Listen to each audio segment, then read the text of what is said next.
उदय सिंह ने चित्तौड़गढ़ छोड़ दिया। अपने देश, कुल, गौरव और मातृभूमि की मर्यादा के लिए प्राण न्योछावर करने वाले योद्धाओं और लड़नाओं से प्रताप ने न केवल सीख ली, बल्कि ये घटना उनके जीवन का आधार बन गई। फरवरी 1572 को महाराणा उदय सिंह का देहांत हुआ। प्रताप की ज्येष्ठता और योग्यता को ध्यान में रखते हुए सरदारों ने उनको राजगद्दी पर आसीन किया। होली के दिन उनका गोगुंदा में राज तिलक हुआ। उस समय तक लगभग सभी राजाओं ने अकबर की अपील का स्वीकार कर ली थी। एकमात्र महाराणा प्रताप ने अपना मस्तक अकबर के आगे नहीं झुकाया। प्रताप मुगलों से लोहा लेने की तैयारी में जी जान से जुट गए। 18 जून 1576 की सुबह हल्दी घाटी और खमनोर के मध्य एक मैदान में ऐतिहासिक युद्ध हुआ। महाराणा प्रताप की सेना गोगुंदा से हल्दी घाटी पहुंची, जबकि सेनापति मानसिंह के नेतृत्व में मुगल सेना ने हल्दी घाटी के ठीक नीचे मैदान में अपना मोर्चा जमाया। मुगल सेना के हरावल दस्ते द्वारा घाटी में घुसपैठ करने के प्रयास की प्रतिक्रिया स्वरूप महाराणा प्रताप की सेना मुगलों पर टूट पड़ी। प्रताप के हरावल सैन्य दलों का नेतृत्व पठान हाकिम हासूर कर रहे थे। भीलू राणा, जो राणा पूंजा के नाम से भी जाने जाते हैं, उनके नेतृत्व में भील आदिवासियों ने गोरिल्ला पद्धति से युद्ध करते हुए मुगलों के छक्के छुड़ा दिए। देखते ही देखते शाही सेना में खलबली मच गई। रक्त तलाई घोड़ों के टापों, हाथियों की चिंगारों और तलवारों की झंकारों से गूंज उठी। चारों तरफ हाहाकार मच गया।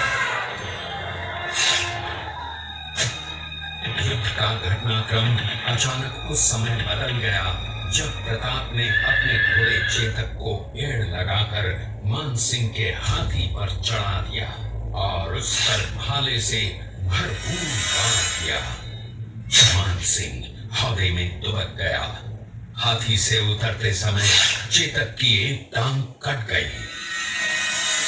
इस स्थिति को भांपकर महाराणा प्रताप के हमशक्ल सेनापति झालामान ने महाराणा प्रताप से आज्ञा लेकर उनका राजमुकुट धारण किया।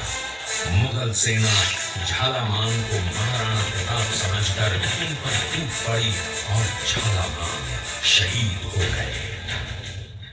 उधर चेतक ने अपने स्वामी को 5 किलोमीटर तक 3 टांगों पर भी लेकर एक बरसाती नाले को पार किया। उसके पश्चात उसके प्राण पखेरु उड़ गए। इस युद्ध से महाराणा प्रताप के मन पर गहरा प्रभाव पड़ा। परिणाम स्वरूप उन्होंने मुगलों उदय सिंह ने चित्तौड़गढ़ छोड़ दिया। अपने देश, कुल, गौरव और मातृभूमि की मर्यादा के लिए प्राण न्योछावर करने वाले योद्धाओं और लड़नाओं से प्रताप ने न केवल सीख ली, बल्कि ये घटना उनके जीवन का आधार बन गई। फरवरी 1572 को महाराणा उदय सिंह का देहांत हुआ। प्रताप की ज्येष्ठता और योग्यता को ध्यान में रखते हुए सरदारों ने उनको राजगद्दी पर आसीन किया। होली के दिन उनका गोगुंदा में राज तिलक हुआ। उस समय तक लगभग सभी राजाओं ने अकबर की अपील का स्वीकार कर ली थी। एकमात्र महाराणा प्रताप ने अपना मस्तक अकबर के आगे नहीं झुकाया।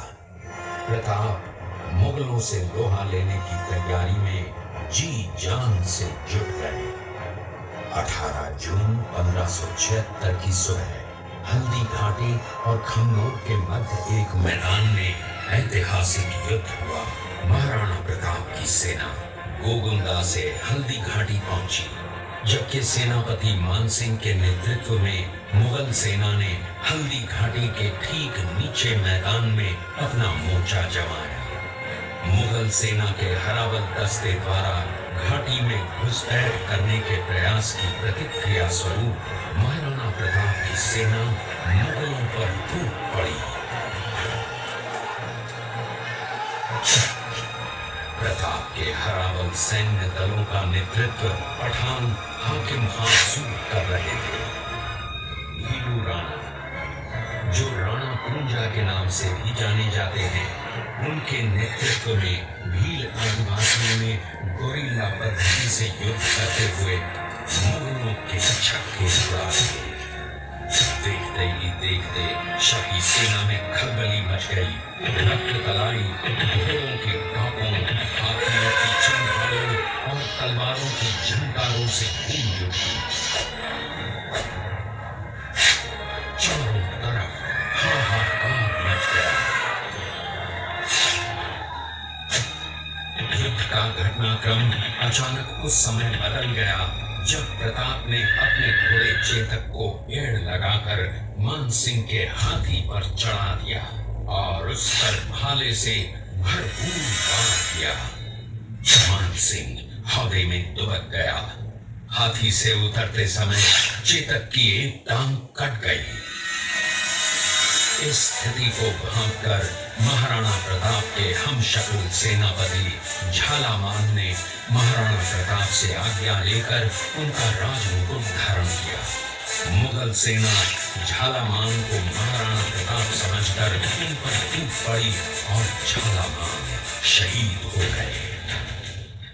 उधर चेतक ने अपने स्वामी को 5 किलोमीटर तक 3 टांगों पर ही लेकर एक बरसाती नाले को पार किया।